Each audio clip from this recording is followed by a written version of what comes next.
Agency లాగా నిత్యం ప్రజాసేవలో ఉంటూ కుల మతాలకు అతీతంగా వైద్యకైతేనేమి, విద్యకైతేనేమి, హౌసింగ్లో అయితేనేమి, వెల్ఫేర్లో అయితేనేమి, స్పోర్ట్స్లో అయితేనేమి ఎన్నో రకాలుగా వాళ్ళు సేవలు అందించారు.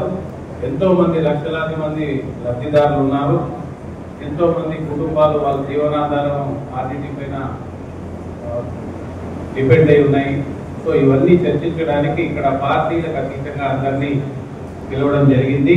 దయచేసి వ్యక్తిగత దోషాలకు కానీ, కుల మతాలకు కానీ, పార్టీలకు కానీ అతీతంగా కేవలం ఆర్టీటీని ఏ రకంగా కాపాడుకోవాలనే దానిపైన చర్చిస్తే బాగుంటుందని తెలియజేస్తున్నాను.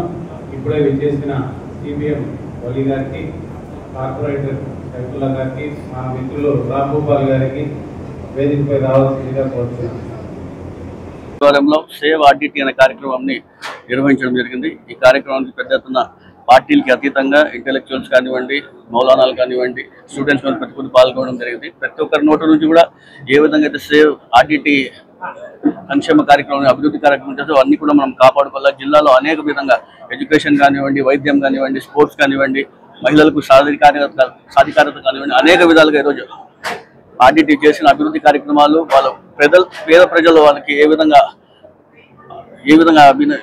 వాళ్ళకి తోడుగా ఉంటుందో అవన్నీ కూడా మనం కాపాడుకోవాలి. రాబోయే రోజుల్లో ఈ ఆర్టీటీ లేకపోతే మేము పేద ప్రజలను కూడా ఇబ్బంది పడతామన్న ఉద్దేశంతో ఈరోజు ఈ కార్యక్రమాన్ని నిర్వహించడం జరిగింది.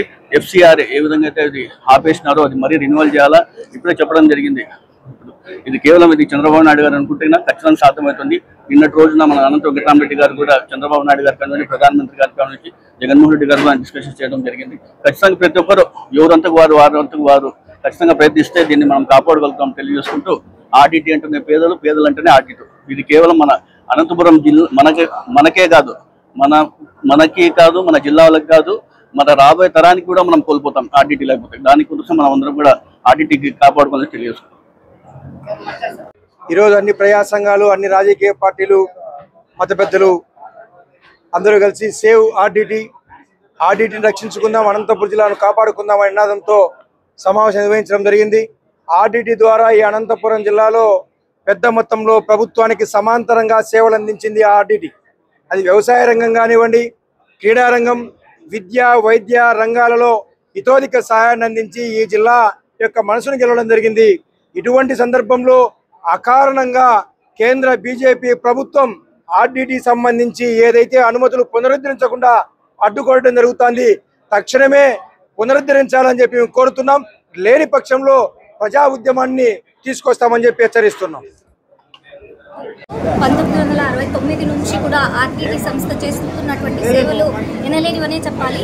అప్పటి నుంచి ఇప్పటి వరకు ఇంకా అనంతపురం జిల్లా పురోగతి కోసం కూడా ఎప్పుడు కూడా ఆర్నిసలు శ్రమించినటువంటి సంస్థ ఆర్టీటీ సంస్థ.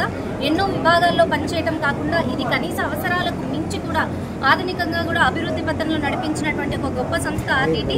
ఇది విద్యా వైద్య రంగాల్లోనే కాకుండా ముఖ్యంగా మన వ్యవస్థకు వెన్నెముకైనటువంటి రైతులకు అండగా నిలవడమే కాకుండా మహిళలకు కూడా అండగా నిలుస్తూ ఆర్థిక వనరులను కూడా పునరుద్ధరిస్తూ ఎంతో అయినలేని అన్ని అంశాలని కూడా పురోగతి చెందినటువంటి అంశంలో ఉంది ఆర్టీటీ. ఇటువంటి ఒక గొప్ప సంస్థని రాష్ట్ర కేంద్ర ప్రభుత్వాలు ఖచ్చితంగా దీనికి సహకరించాల్సిన అవసరం ఉంది.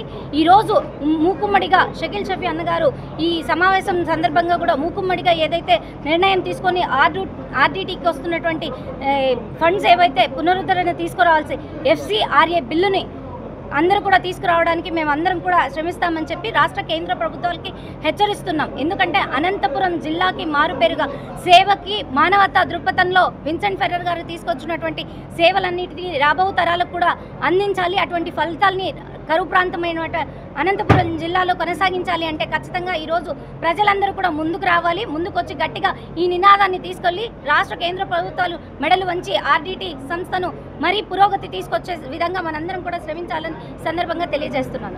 ఈరోజు షకీల్ షఫీ అన్న ఆధ్వర్యంలో సేవ్ ఆర్టీటీ అనే నినాదంతో ఈ సమావేశం జరగడం జరిగింది. ముఖ్యంగా ఈ అనంతపురం జిల్లాలో ఆర్టీటీ సేవలు చాలా అమోఘం. ఎన్నో కుటుంబాలని ఆదుకున్న సంస్థ, ఎంతోమంది పేదలకి అపన్నహస్తం ఇచ్చిన సంస్థ ఏదన్నా ఉంది ఆ అనంతపురం జిల్లాలో అంటే ఆర్టీటీ అని చెప్పి తెలియజేస్తున్నాను.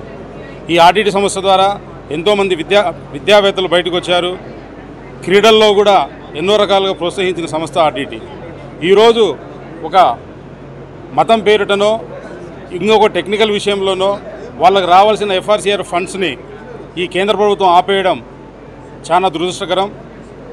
ఆ పని చేయడం వల్ల ఎంతోమంది విద్యార్థులు కానీ పేదలు కానీ వాళ్ళ ఉపాధిని కోల్పోయే ఆవశ్యకత ఉంది. కాబట్టి మేము ఖచ్చితంగా షకీల్ షఫీ అన్న ఆధ్వర్యంలో ఈ ఆర్డిటిని మళ్ళా పునర్వైభవం తెచ్చేదానికి ఖచ్చితంగా అందరం కృషి చేస్తామని చెప్పి తెలియజేస్తున్నాను.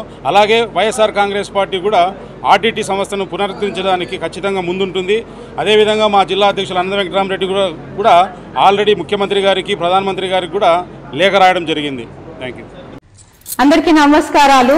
ఆర్డిటి సంస్థ గత 53 సంవత్సరాల నుండి సేవే పరమావధిగా పేదరికపు నిర్మూలనే ధ్యేయంగా విద్య, వైద్య, మహిళా సాధికారత, వికలాంగుల సంక్షేమము, గృహ నిర్మాణము, క్రీడలు మరియు పర్యావరణ రంగాలలో అనేక అభివృద్ధి కార్యక్రమాల ద్వారా ప్రజలను చైతన్యవంతులుగా చేస్తూ వారి అభివృద్ధికి తోడ్పడుతుంది. ప్రత్యేకించి అత్యవసరంలో ఉన్న వారికి ఆదుకోవాలనే ఉద్దేశంతో సంస్థ స్పందించు సాయం అందించు అనే కార్యక్రమాన్ని ఏప్రిల్ 9వ తేదీ 2012న శ్రీ ఫాదర్ ఫెర్రర్ గారి జయంతిని పురస్కరించుకొని 40,000 హుండీలతో ప్రారంభమై నేటికి 10 సంవత్సరాలు పూర్తి అయిన శుభ సందర్భంగా ప్రత్యక్షంగా మరియు పరోక్షంగా సాయం అందిస్తున్న మీ అందరికీ ధన్యవాదములు. ప్రస్తుతం ఈ కార్యక్రమంలో 150,000 కుటుంబాల వారు భాగస్వాములై వారికి తోచినంత ప్రతి సంవత్సరం విరాళాలు అందజేస్తున్నారు. అంతేకాకుండా మీ అందరినీ స్ఫూర్తిగా తీసుకుని దాదాపు 20,000 మందికి పైగా ప్రభుత్వ, ప్రైవేటు ఉద్యోగులు మరియు బంధుమిత్రులు ప్రతి నెల కొంత మొత్తం బ్యాంకు ఖాతాల ద్వారా సహాయం చేస్తున్నారు. మీ సలహాలు, సూచనల మేరకు తల్లిదండ్రులను కోల్పోయిన నిరాశ్రయులైన 1698 మంది పిల్లలకు నాణ్యమైన విద్యతో పాటు మంచి వసతి సౌకర్యాలు కలిగిన పాఠశాలల్లో కానీ కళాశాలల్లో కానీ చేర్పించి విలువలతో కూడిన విద్యను అందిస్తూ అవసరమైన మేరకు వ్యక్తిగత కౌన్సిలింగ్ ఇస్తూ వారిలో ఆత్మస్థైర్యాన్ని నింపడం జరుగుతూ ఉంది. ఇందులో ప్రస్తుతం 126 మంది విద్యార్థులు తమ విద్యను పూర్తి చేసుకొని ప్రభుత్వం మరియు ప్రైవేటు సంస్థలలో ఉద్యోగాలు పొంది సమాజంలో గౌరవప్రదమైన జీవితాన్ని గడుపుతున్నారు. ఈ విషయం మీతో పంచుకోవడానికి మాకు చాలా సంతోషంగా ఉంది. ప్రతి సంవత్సరం మీ యొక్క అనూహ్యమైన స్పందన ద్వారా వచ్చిన విరాళాలతో చిన్నారుల చదువుతో పాటు అత్యంత అవసరంలో ఉన్న వారికి, ముఖ్యంగా దివ్యాంగులకు, అనారోగ్య సమస్యలతో బాధపడుతున్నటువంటి వారికి, ప్రత్యేకించి రక్తహీనత, పౌష్టికాహార లోపం మరియు తలసీమ ఉన్న వారికి చికిత్సతో పాటు మంచి ఆహారం అందించి వాళ్ళలో ఆత్మస్థైర్యాన్ని నెలకొల్పుతున్నాము. ఇంతటి మహోన్నతమైన కార్యక్రమంలో మీరందరూ భాగస్వాములు అయినందుకు ప్రత్యేక ధన్యవాదములు తెలియజేస్తున్నాను.